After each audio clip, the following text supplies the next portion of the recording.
Andor dives deep into the Rebellion's early days. But where exactly does it land in the Star Wars timeline? Today at Collider, we'll break it down, season by season.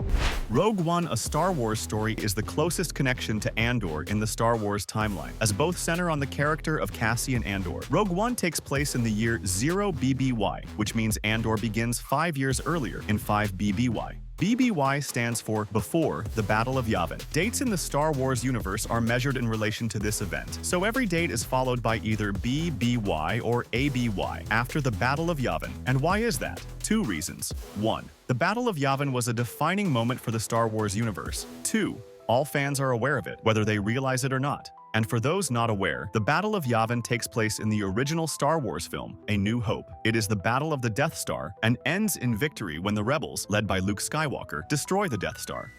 Season 1 of Andor is set 5 years before the events of Rogue One, in the year BBY5, before the Battle of Yavin. Since both movies are set in the same year, this means it's also 5 years before A New Hope. The season is structured around Cassian's slow transformation from a self-serving survivor into someone willing to fight for a cause greater than himself. We see his early run-ins with the Empire, his time on Ferrix, and his eventual recruitment by Luthen Rael into the rebel cause. Meanwhile, the show also follows Mon Mothma, one of the future leaders of the rebellion, as she begins to challenge Imperial rule from within the Senate covertly. These dual perspectives show both the grassroots rebellion and the political groundwork being laid at the same time.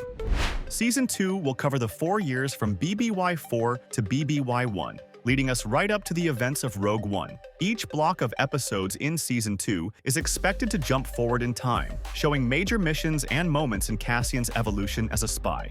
This second season is designed to connect the dots between the street-level rebellion we saw in Season 1 and the full-scale insurgency seen in Rogue One. It will end just days or even hours before the start of Rogue One, where Cassian meets Jyn Erso and joins the mission to steal the Death Star plans. So, to sum up, Andor starts 5 years before Rogue One, with Season 1 covering BBY5, and Season 2 bridging the years BBY4 to BBY1. It's the story of how rebellion begins, one spark at a time. Thanks for watching Collider. See you next time.